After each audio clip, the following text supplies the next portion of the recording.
नहीं है, हम तो पहले से फुटपाथ पर हैं। चलिए गली में देखिए, दाढ़ी रखे हुए 80 साल का आदमी केला बेच रहा है। स्कूल के बाहर बूढ़ा आदमी 80 साल का एक टाट पर छोटी सी कुछ चॉकलेट, छोटे से कुछ आम के टुकड़े, छोटी से कुछ मिठाइयां जिसकी पूरी वैल्यू 500 रुपए नहीं होगी, बेच रहा है। एक आदमी को लकवा लगा, चल नहीं सकता है, 85 साल उम्र है। चाचा क्या हुआ? बेटा कुछ है ही नहीं, केला बेच रहा हूं। ये हालात है देश में, कहीं बताने की जरूरत नहीं। चलिए आप गाड़ी से, जहां लगे कि बच्चों के पैरों में चप्पल नहीं है, जहां लगे कि एक बच्चे की उम्र 10 साल की है और 20 साल के आदमी की शर्ट पहने हुए है, जहां लगे कि बच्चे की नाक बह रही है, बटन टूटी हुई है और नालियों में गटर बह रहा है, समझना मुसलमानों का महल्ला आ गया, दलितों का महल्ला आ गया। ये सच्चाई है। मैं अपने दलित भाइयों से कहता हूं, मैं अपने SC ST के भाइयों से कहता हूं, मैं अपने उन लोगों से कहता हूं जिनका रिजर्वेशन आज डॉक्टर भीमराव अंबेडकर साहब ने जिनको रिजर्वेशन दिया हुआ है, ये लोग बैक टोर्शन का रिजर्वेशन खत्म करना चाहते हैं। सामने इनकी हिम्मत नहीं है, लेकिन इनको ये रिजर्वेशन खत्म करना है। मुझे बताओ, रेलवे बिक गया, अदानी ने ले लिया, अब अगर रेलवे में भर्ती होगी तो क्या सरकारी होगी? नहीं होगी सरकारी। मैं जाकर के रेलवे के बड़े बड़े अफसरों से बात कर चुका हूं, तनख्वाह जो मिलती थी 50,000 ना, वो 25 भी नहीं मिलेगी। कॉन्ट्रैक्ट पे लेबर जाएंगे। सरकारी नौकरी में 8 घंटे में 6 घंटे काम करो और निकल जाओ, कोई पूछने वाला नहीं। तनख्वाह ज्यादा, पेंशन मिलती। और अब मोदी जी सारी की सारी कंपनियों बेच करके लोगों को प्राइवेट नौकरी दिलाएंगे। मालिक की जब मर्जी होगी धक्के मार के भगा देगा और किसी को पेंशन भी नहीं देगा। सोए हुए हैं लोग। डॉक्टर भीमराव अंबेडकर साहब ने रिजर्वेशन क्यों दिया था? अगर आम जिंदगी में एक पहलवान और एक कमजोर आदमी, एक लागर हो एक तंदुरुस्त आदमी हो, दोनों को कहा जाए आजाद मैदान में दोनों एक साथ दौड़ो, जो पहलवान होगा वो जीत जाएगा, कमजोर आदमी हार जाएगा। इसी तरह से जिंदगी की दौड़ में, नौकरी में, पढ़ाई में, इन चीजों में वो कमजोर तबके को उन्होंने रिजर्वेशन दिया ताकि वो बड़े लोगों के बगल में खड़ा होकर के अपना काम कर सके। इसलिए किया वो रिजर्वेशन खत्म किया जा रहा है और लोग सो रहे हैं, लोगों को फिक्र इसकी नहीं है। मैं देख रहा था कि महंगाई कितनी बढ़ गई। अभी तो इन्होंने इसमें बढ़ाया है, इसके पहले की चार्ट है हमारे पास।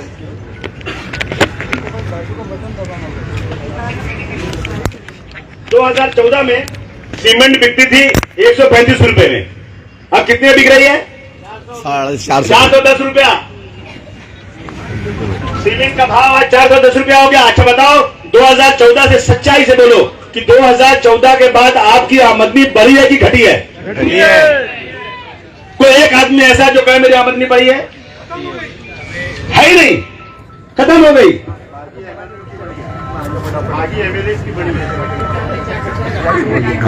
एमएलए की तनख्वाह होती है 2 लाख रुपए, 1.5 लाख रुपया, 50 करोड़ 50 करोड़। अरे भाई तो लूट बची है ना। 135 रुपए की जगह पर 410 रुपया हो गया उसका। स्टील की कीमत थी 3600 रुपया 1 कुंटल की, अभी मालूम में कितना है? 3600। अब कितनी हो गई? 6666। मैंने खरीदा है अभी अच्छी स्टील 6600 में। रेती 1500 रुपए में एक ट्रॉली मिलती थी, अब 6000 में एक ट्रॉली मिलती है। बढ़ गया दाम। मोटरसाइकिल जो मिलती थी पहले 50,000 60,000 की, अब वो 80,000 से 1.25 लाख में मिल रही है। टेलीविजन डिश रिचार्ज करने से पहले 110 रुपया, अभी 410 रुपया हो गया।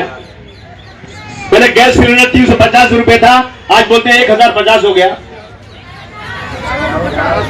1250 हो गया, 1150 रुपया हो गया। और अभी देखो कितना बढ़ता है।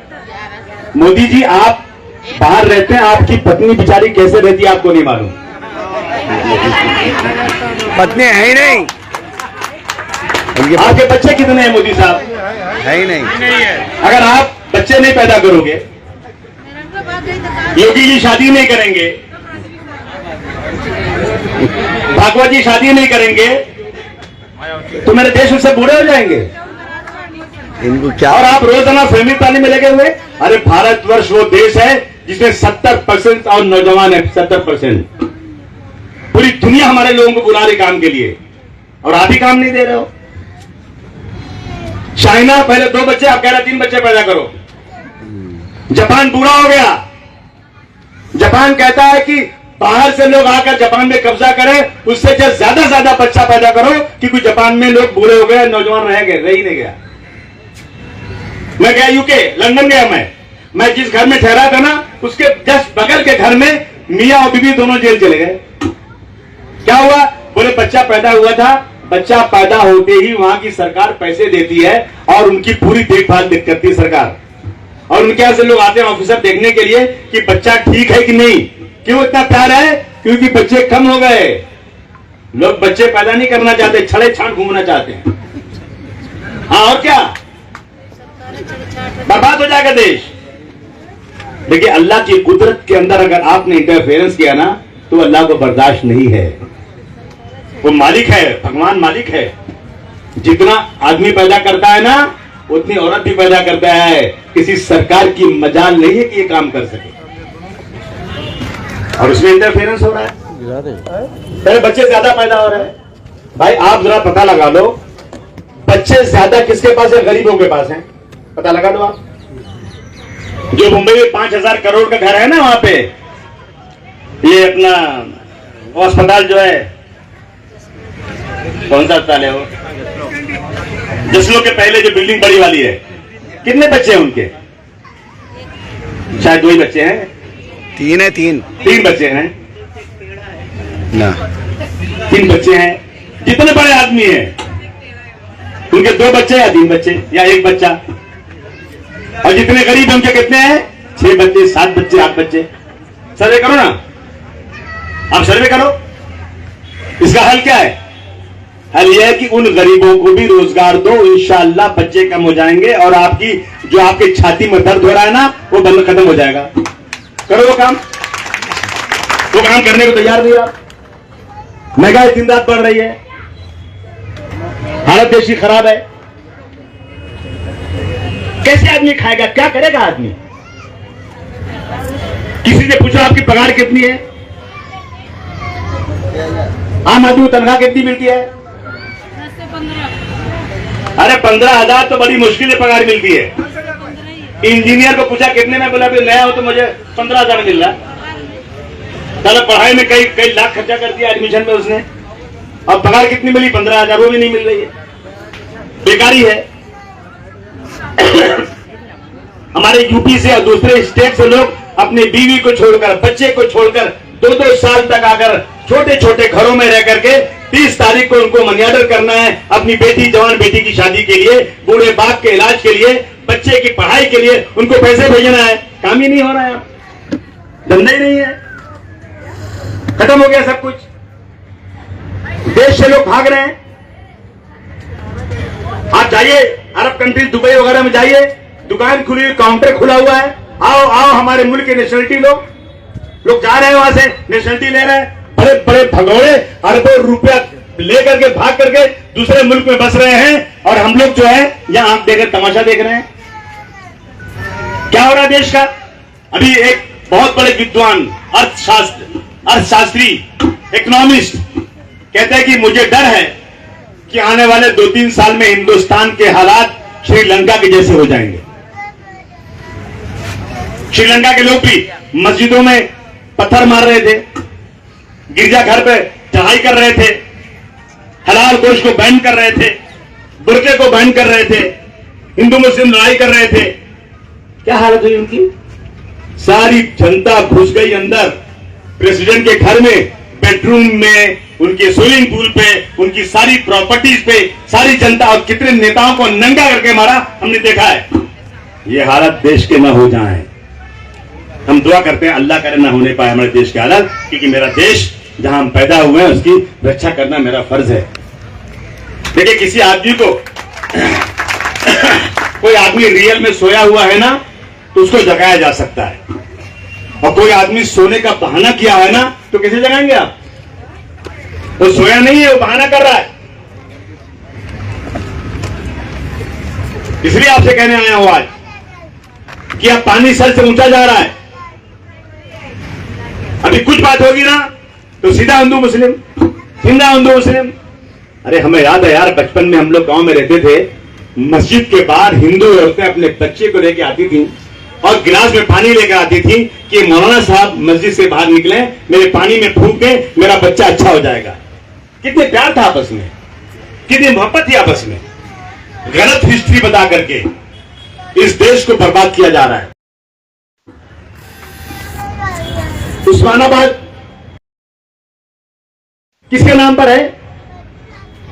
उस्मानाबाद के जो मीर उस्मान थे, मुझे याद है मैं छोटा सा था आजमगढ़ में, खुदा की कसम, हमारे यहाँ साधु बाबा थे, एक पैर का उनका वो था, अपना पोलियो था, लेकिन हम लोग बहुत उनके साथ घूमते थे।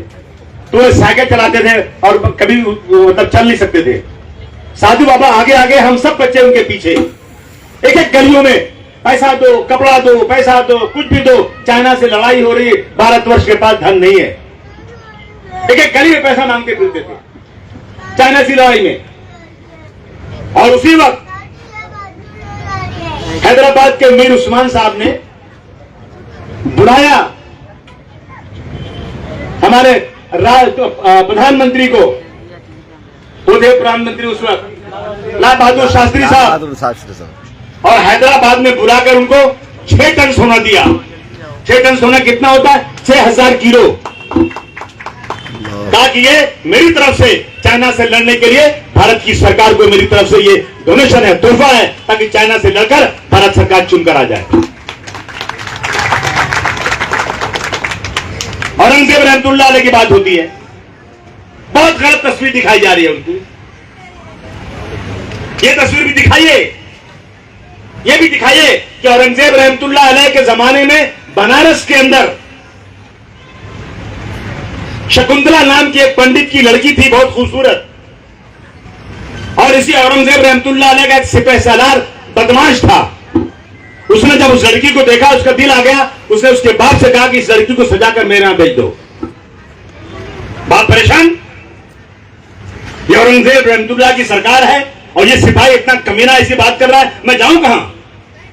उसने अपनी लड़की को बताया, लड़की बहुत होशियार थी। लड़की ने कहा कि पिताजी आप जाकर के उस सिपाही से 1 महीने का टाइम मांगिए। बोले मैं जरूर मेरी बेटी को लाके छोड़ दूंगा आपके पास, लेकिन 1 महीने का समय दीजिए। डर गया था बेचारा। लड़की गई, दिल्ली गई, जामा मस्जिद से नमाज पढ़कर उतर रहे थे। उन्होंने अपने उसको देखा, लेडी अपने घर में अंदर बुलाया, बोलो क्या बात है बेटा? उन्होंने कहा कि आपका सिपह सालार ऐसा ऐसा मेरे बाप को मैसेज दिया है, हम लोग परेशान हैं। बोले बेटी तुमको जाना तो पड़ेगा। भेज दिया उसको। लड़की आई, अपने बाप से बोली कि मुझे बेटी कहा, लेकिन कहा जाना तो पड़ेगा। बाप मजबूर बेचारा लड़की को सजा कर ले गया उसके पास, और बहुत खुश था सिपह सालार कि मैं शादी करना है एक अच्छी खूबसूरत लड़की से। पैसे बांट रहा था फकीरों को, गरीबों को। एक आदमी कंबल ओढ़ कर आया, उसने कहा मैं हाथ में पैसे लेता हूं, नीचे नहीं लेता हूं। उस सिपह सालार ने जैसे पैसे हाथ में दिया ना, उसने अपना कंबल फेंक दिया। वो थे औरंगजेब रहमतुल्लाह अलैह। और उन्होंने जब तक उनके हाथी उनके सवार सब आ गए, उस सिपाही का एक पैर एक हाथी में बांधा, एक दूसरे में बांधा और चीर दिया वहीं पर उसको। बोले एक लड़की के साथ अगर ये करोगे और वो लड़की हिंदू है तो मेरी जिम्मेदारी और बढ़ जाती है कि मेरे राज्य में ये नहीं होना चाहिए। खुदा की कसम, जाओ बनारस में देख लो, आज भी जिस चबूतरे पर उन्होंने कहा बेटी जिस दिन से तुमने ये बताया ना, उस दिन से मैंने पानी नहीं पिया है। पानी नहीं पिया मतलब खुश नहीं रहे होंगे, और आज मुझे पानी पिलाओ एक गिलास। पंडित जी ने अपने घर से पानी पिलाया, उन्होंने कहा मुझे नमाज पढ़ना है। उसी चबूतरे पर नमाज पढ़ा। उन पंडित लोगों ने वहां एक उनकी याद में मस्जिद बनाया है, और आज भी मस्जिद में नमाज होती है और हिंदू देखभाल करता है। ये बात क्यों नहीं बताते सबको भाई? ये बात क्यों नहीं बताते सबको? आप ये मेरी नौजवान जो नस्ल है उसमें भारतवर्ष की हिस्ट्री को झुठला करके हिंदू और मुसलमानों में दरार पैदा कर देना चाहते हो, बर्बाद कर देना चाहते हो देश को। इस देश की आजादी के लिए हिंदू और मुसलमानों ने सबने बराबर का योगदान दिया हुआ है। और आप जहां से हो ना, आपके लोगों ने गद्दारी किया हुआ है, योगदान नहीं दिया हुआ है। इन्होंने तलवे चाटे अंग्रेजों के। सभी का खून शामिल है यहां की मिट्टी में, किसी के बाप का हिंदुस्तान थोड़ी है। मुझे कोई जलन नहीं है सरकार से। कोई बने प्रधानमंत्री, हम तालियां बजाकर स्वागत करेंगे, लेकिन इंसाफ तो होना चाहिए। इस सरजमीन पे इंसाफ नहीं हो रहा है। गरीबों के साथ ये नेताजी मुलायम सिंह जी कहते थे कि मेरी मंशा है ये कि मैं ऐसा भारतवर्ष बनाऊं कि मुल्क में रहने वाले सभी लोगों के पास कम से कम 2 कमरे का घर हो। जब होली और दिवाली आए, ईद और बकरीद आए, तो किसी को किसी के पास जाकर के अपने त्योहार मनाने के लिए पैसे उधार नहीं मांगना पड़े, बल्कि उसकी इतनी रोजी रोटी हो कि वो अपने घर में अपने बच्चों को नया कपड़ा बनाए, अच्छा खाना पकाए और पड़ोसी को भी बुलाकर एक मिठाई खिला दे। ये इस देश में सबकी हैसियत होना चाहिए। ये हम इस देश में करना चाहते हैं। कहां हो रहा है लूट मची हुई लूट। जिसने बोला सीधा कुछ दो और खरीद लो उसको, और ज्यादा नहीं माना ना तो अंदर करा दो। ये हो रहा है देश के अंदर। खत्म हो चुका कानून। कहां उम्मीद रखी जाए? सबसे बड़ी जमहूरियत है इस देश के अंदर। ये जिम्मेदारी आप लोगों की है, समाजवादी पार्टी की यह जिम्मेदारी है। गांधी जी अकेले थे जब अंग्रेजों ने हिंदुस्तान के नमक के ऊपर टैक्स लगा दिया, तो गांधी जी ने गुजरात के तट से एक मुट्ठी नमक लिया और नमक आंदोलन करके पूरे देश में नमक लेकर घूमे और अंग्रेजों को छक्के छुड़ा दिए, अंग्रेजों की हुकूमत को यहां से भगा दिया। अंग्रेज क्या करता था, यहां से रुई लेके जाता था, कपास,